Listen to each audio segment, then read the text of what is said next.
ಹೋಟ್ಲಿಗೆ ಹೋಗಿ ತಿನ್ನಕ್ಕಾಗಲ್ಲ.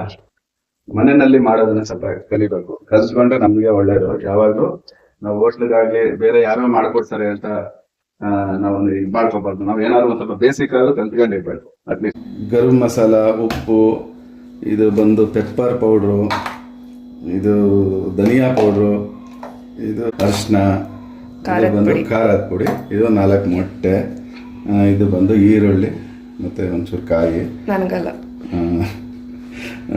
ಸ್ವಲ್ಪ ಮೆಣಸಿನ್ಕಾಯಿ, ಹಸಿ ಮೆಣಸಿನ್ಕಾಯಿ ಏನು ಬೇಕಾದ್ರೂ ಹಾಕ್ಬೋದು, ಒಣ ಮೆಣಸಿನ್ಕಾಯಿ ಯಾವ್ದಾರು ಹಾಕೋಬೋದು, ಇದು ಕೊತ್ತಂಬರಿ ಸೊಪ್ಪು, ಮತ್ತೆ ಅನ್ನ ಈ ಥರ ಹುಡಿ ಮಾಡಿ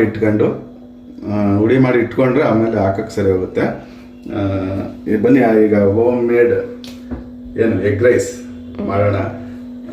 ಈಗ ಸ್ಟಾರ್ಟ್ ಮಾಡಿ. 4 ಮೊಟ್ಟೆ ಹಾಕ್ತಾ ಇದ್ದೀನಿ.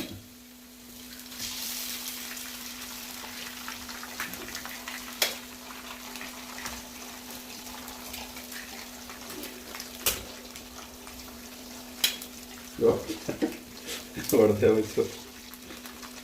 ಈ ಹೋಟ್ಲ ಥರ ಅಷ್ಟು ಇದಾಗಿ ಮಾಡಕ್ಕೆ ಬರಲ್ಲ, ಬಟ್ ಆದರೂ ಮನೆಯಲ್ಲಿ ಏನಾದ್ರು ಮಾಡ್ಕೋಬೇಕಷ್ಟೇ.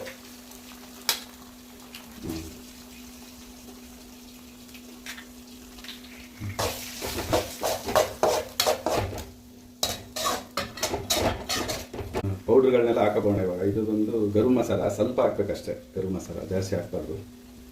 ಇದು ಧನಿಯಾ ಪೌಡ್ರು ಸಾಕು.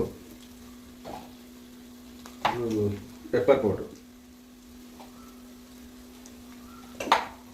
ಸ್ವಲ್ಪ, ಅರಿಶಿನ, ಇದು ಪೆಪ್ಪರ್ ಪೌಡ್ರ್ ಹಾಕಿದ್ದೀನಿ. ಈಗ ಚಿಲ್ಲಿ ಪೌಡ್ರು. ಖಾರ ಜಾಸ್ತಿ ಬೇಕು ಅಂದರೆ ಜಾಸ್ತಿ ಹಾಕೋಬೋದು, ಇಲ್ಲ ಅಂತಂದರೆ ನಿಮ್ಗೆ ಎಷ್ಟು ಬೇಕಷ್ಟು ಹಾಕೋಬೋದು.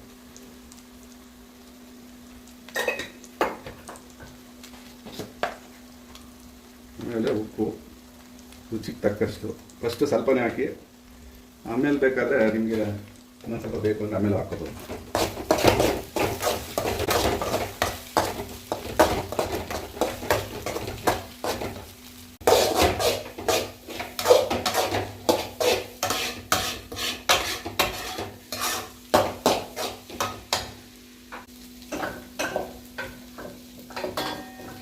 ಎಲ್ಲ ಹಾಕಿದ್ದೀವಿ. ಈಗ ರೈಸ್ ಹಾಕ್ತಾ ಇದ್ದೀನಿ.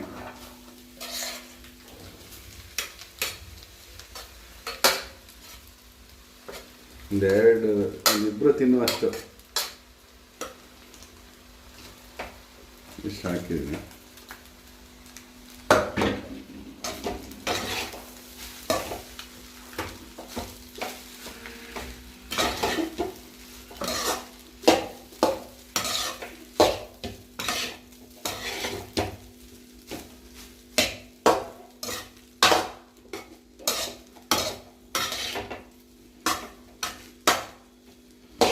ನೀಟಾಗಿ ಮಿಕ್ಸ್ ಮಾಡಬೇಕು, ಯಾಕೆಂದರೆ ಉಪ್ಪು ಖಾರ ಎಲ್ಲ ಅನ್ನಕ್ಕೆಲ್ಲ ಹಿಡಿಬೇಕು. ನೀಟಾಗಿ ಮಿಕ್ಸ್ ಮಾಡಿದ್ರೆ ಒಳ್ಳೆ ಸಖತ್ತಾಗಿರುತ್ತೆ. ಸ್ವಲ್ಪ ಅನ್ನ ಹುಡಿಯಾಗಿರ್ಬೇಕು ಯಾವಾಗಲೂ ಅಷ್ಟೇ. ಮಾಮೂಲಿ ಸಾಂಬಾರು ಮಾಡೋ ಥರ ಅನ್ನ ಒಂದು ಸ್ವಲ್ಪ, ಸಾಂಬಾರು ಮಾಡೋರು ಏನು ಮಾಡ್ತಾರೆ ಅಂದರೆ ಸ್ವಲ್ಪ ನೀರು ಜಾಸ್ತಿ ಇಟ್ಬಿಡ್ತಾರೆ.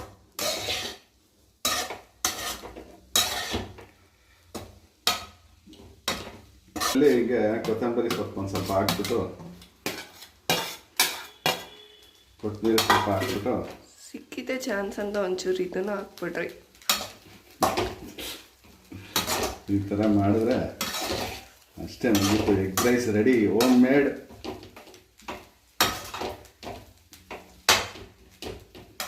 ಮನೆಯಲ್ಲೇ ಇರುವಂಥ ಪೌಡ್ರ್ಗಳನ್ನ ಉಪಯೋಗಿಸಿ ಮಾಡುವಂಥ ಹೋಮ್ ಮೇಡ್ ಎಗ್ ರೈಸ್ ಅಷ್ಟೇ.